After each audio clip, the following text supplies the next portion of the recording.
Okay. Previously, we have dealt with linear motion and scalar quantities, which is basically concepts such as temperature, mass, time, length, area, because they can be quantified with a single number. So those are scalar. Now, other things that we're going to look at, such as force, velocity, and acceleration, involve magnitude and direction. So these are going to be called vectors. So the one example that we work with a lot is velocity. So if I tell you a car is going 55 miles per hour, and if that's the velocity, that means the speed of the car is 55, and we also know because it's positive, it's going forward. If I tell you the velocity is negative 55 miles per hour, we would say the speed is 55, but because it's negative, we can say the car is going backwards. So speed is a scalar quantity because it just gives us magnitude, and velocity is a vector quantity because it gives us magnitude, the 55, and it also gives us direction. Okay, so before, when we talked about linear motion, we just went forwards, backwards, up and down. Now we're going to talk about motion along a curve. Okay, and a vector is basically an ordered pair for a curve. So let's say this is the curve right here. So if we want to look at an ordered pair, so let's say this is the point on the curve. So this is your x component in terms of t. This would be your y component in terms of t. So this point right here is your position vector. And when we write our position vector, we're going to write it as an ordered pair. We have two components. We have the x component in terms of time, and then we have the y component. And we could do this for any of the other quantities. We can do this for the velocity vector. So let's say this would be x prime, y prime. So our velocity vector would be the x prime of t and y prime of t. So this is your x component, this is your y component. We also call the x component the horizontal component, and then the y component the vertical component.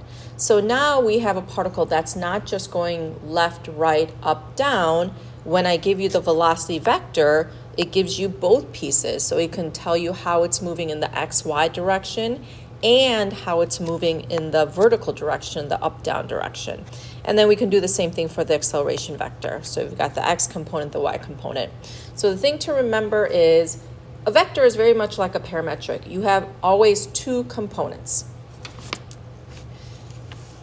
So let's look at a couple problems. So I am giving you a position function that is a vector. Notice you have two components. Previously, when we talk about a position equation, I just gave you one equation.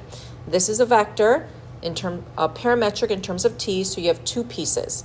So if I say find the velocity vector, acceleration vector, we're going to skip the speed piece for now. You need to make sure you give me both components. So your velocity vector, and this is notation, this little arrow that you'll see sometimes at the top will denote it's a vector. Also in books, you'll see that the V or the letter for position, velocity, acceleration will be bolded. That's another way to denote it's a vector. And then you would also know because you have two pieces. You can write it with these carets, sideways carets. That's typically the way that you write it. If you write it with parentheses, that's fine as well. So if I want the velocity vector, that is the derivative of the position. So you need to do both pieces. So the derivative of the sign would be cosine. I still have the 2 in the front. But then we need to multiply by chain rule, which is multiplying by 1/2. So really your x component of the velocity vector would just be cosine of t over 2. And same thing with the y component. The derivative would be negative sine t over 2. The 2 is still there, but then we have to multiply by the 1/2 for chain rule, so it's going to disappear. So this is my velocity vector. Your acceleration vector, you do the exact same thing. We need to take the derivative of the velocity, so it would be sine of t over 2. Chain rule is 1/2, and the derivative of the cosine is negative.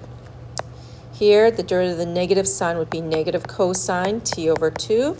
Chain rule, so I do need a negative 1/2 in the front, so I'll put that in the front like this. So these are your vectors. Okay. Next question, I am giving you a position vector. Notice you've got the little arrow. R is typically used to represent position a lot of times. You've got your x component, your y component. I need the equation for the tangent line. So two things we always need for a tangent line are a slope and a point. I want to know what happens at t equals -1. To get your point, your xy, here's my position. I'm going to go ahead and plug in -1 for t and see what I get. So if I plug in -1 here, this is going to become -5. If I plug in -1 here, this will become 11. So there's my point. Now I also need the slope. Slope is always dy dx, but if you recall previously from the previous section, in parametric form, slope is going to be dy dt over dx dt. So dy dt is 3t squared minus 12. dx dt is 6t squared minus 6t. I give you a point to plug in for t, and if you do that, you get -3/4. So the equation of the line is y minus 11 equals -3/4 x plus 5. Okay. Next question. Find the coordinates of each point on the path where the horizontal component of the velocity is 0. So the horizontal component of the velocity is your x component. So I want the velocity component to be 0. So I need to find dx dt, right? That's your velocity, and this is your horizontal component. That's your x piece. We want this to be 0. So 6t squared minus 6t is dx dt. If I set this equal to 0, notice I can factor it. So t equals 0, t equals 1. Those are your t values. But notice it does say to find the coordinates, so you want your x and your y. So I do want the position at 0. So I'm going to take the 0 and plug it back into my position vector, which is back up here again. So if I plug in 0, I get 0, 0. And then I also want to plug in 1. And if I do that, I'm going to get -1, -11. Okay, last one here. It says a particle at rest. So it is saying starts from this point. So this is saying at time 0, that is the initial starting position, and it started at rest. So it's also telling us that the velocity, it wasn't moving at when it started, was 0, 0 to start.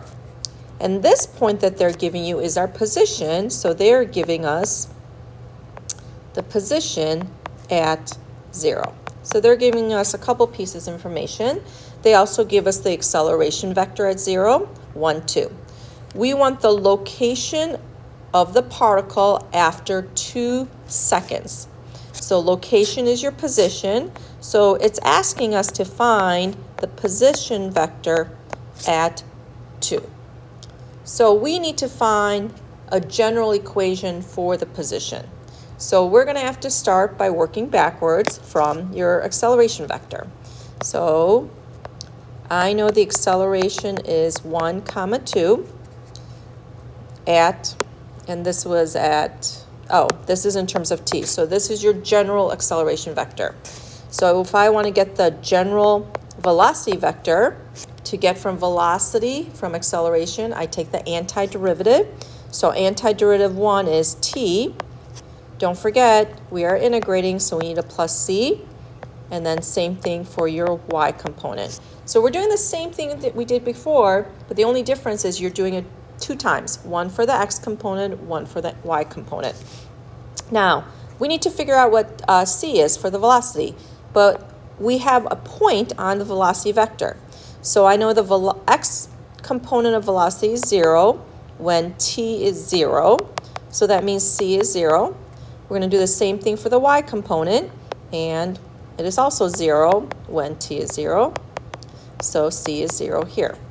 So that's going to get me to my velocity vector. It's just going to be t and 2t, because the c in both cases is 0. So there's my first piece. But I need to get all the way to position. So I'm going to keep going and go to find r of t. Same thing. I need to take the antiderivative, so it's t squared over 2 plus c. Antiderivative 2t is 2t squared over 2, so it just becomes t squared plus c. And then we're going to do the same thing. We were given a position point at 0, which is 1, 2. So when t equals 0, we know the x position was 1, so that means c equals 1 for the x component. And then looking back up here, we know the position is 2 when t is 0, so c is 2. So my position vector is going to be t squared over 2 plus 1 and t squared plus 2. So there's my general position vector in terms of t, but the question was asking to find r of 2. So all we're doing now is plugging in 2 in for t, and that's going to give me 3, 6.